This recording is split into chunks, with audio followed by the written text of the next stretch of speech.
Morning, folks. How are you? Okay. So, I've been at the Salisbury hog farm for over a year. Okay. We have accomplished some amazing things. Okay. We have dealt with some amazing things. I like to believe we have made leaps and bounds of progress.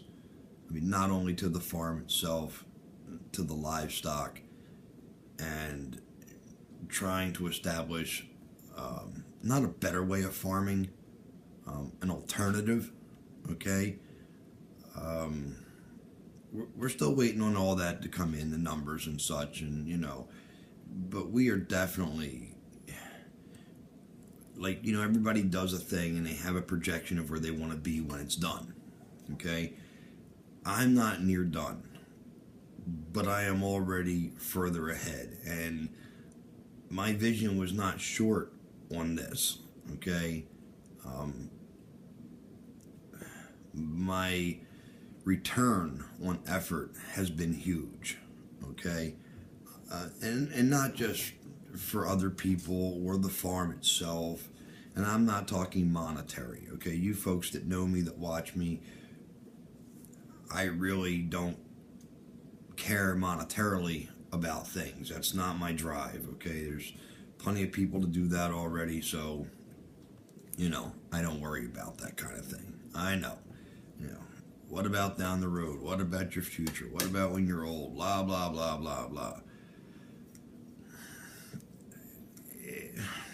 It'll be all right, okay? I mean, I have other things that I find are more pertinent and concerning to me and need my attention than me only worrying about me, okay? And that's the truth of that. All right. So, the farm's doing very well, okay? AJ and his lady are doing very well. They have, gotten used to the differences of the daily, lifestyle of, being a farmer versus not being a farmer. Okay, so they've done very well to adjust to that. Just side note to those two. The only thing that I would suggest would be write down some of these great ideas that you keep seeming to say and start doing. Okay? That's the first step in achieving anything, is actually taking that first step. Okay, so moving on. Kind of like a preamble to why I'm doing this video. All right, it's been a long around the kind of bring around the rosy, right?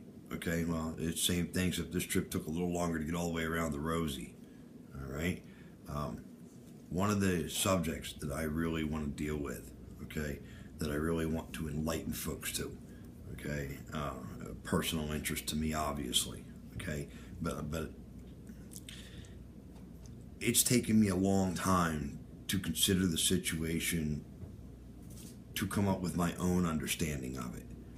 All right, so PTSD, okay, I'll say it again, PTSD, okay. And for those of you that know, and for those of you that don't, well, it's post-traumatic stress disorder, okay? A lot of things can cause this, okay? But a lot of things can't, okay? My big pet peeve in life is fake, okay? Liars. That is the one thing that drives me right over the end, okay, instantly. I do not like liars.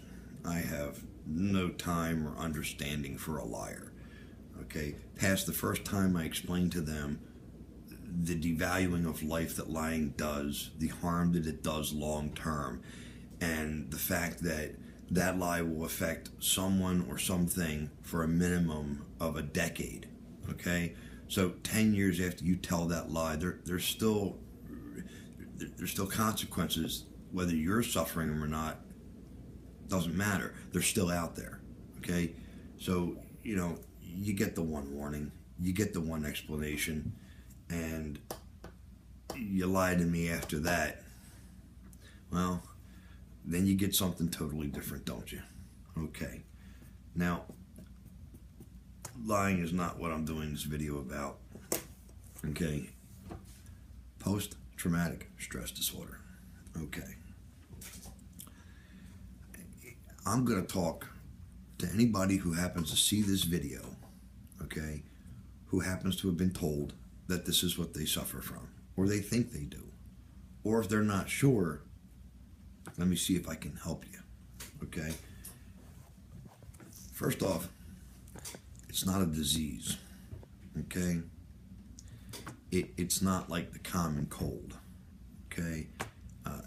It's not like cancer or pneumonia.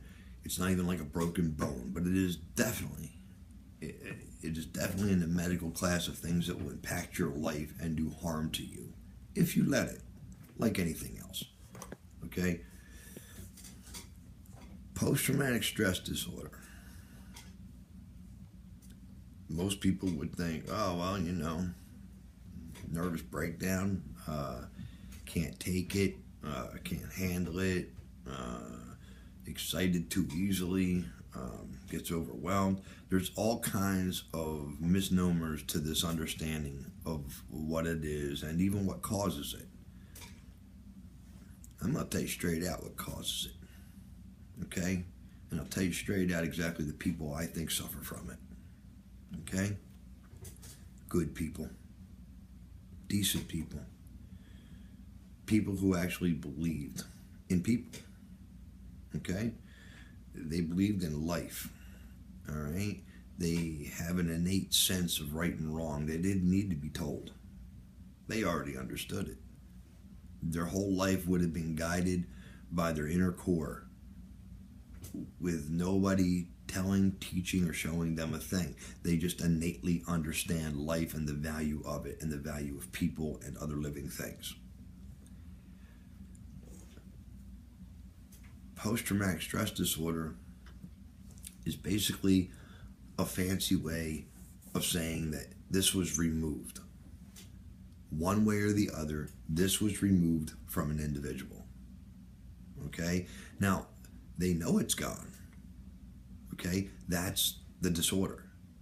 They know that the very thing that made them what they were, who they were, the way they felt, the way they saw life, someone removed it. Something removed it. And the problem here is there's no putting it back. Okay? There's no fixing it. Okay? Once you break that illusion, okay, and that's what it is, folks, it's an illusion. Okay? I mean, look at all the amount of contradictions that are around you every day. Okay?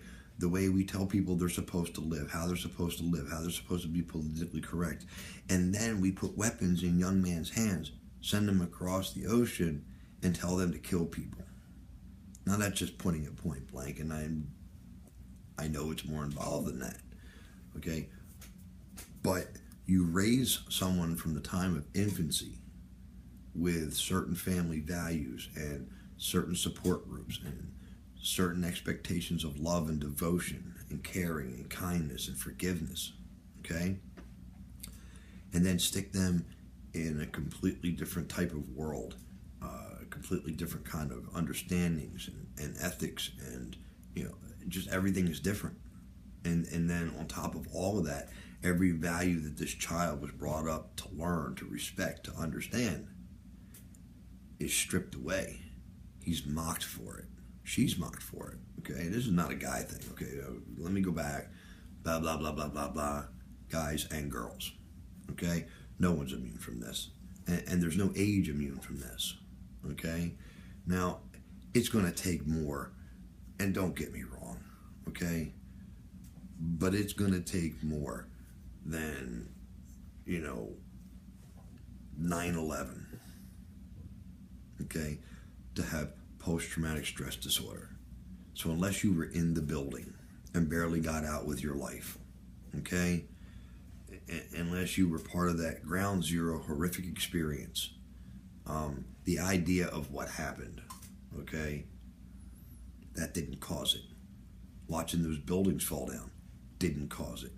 The understanding of all the life that was lost when those buildings came down did not cause it. Okay?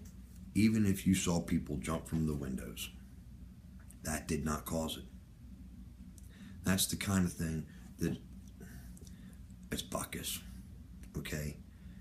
Because part of what forces post-traumatic stress disorder on people is being forced into a situation where they have to partake at a certain point literally against every fiber of their being just to survive.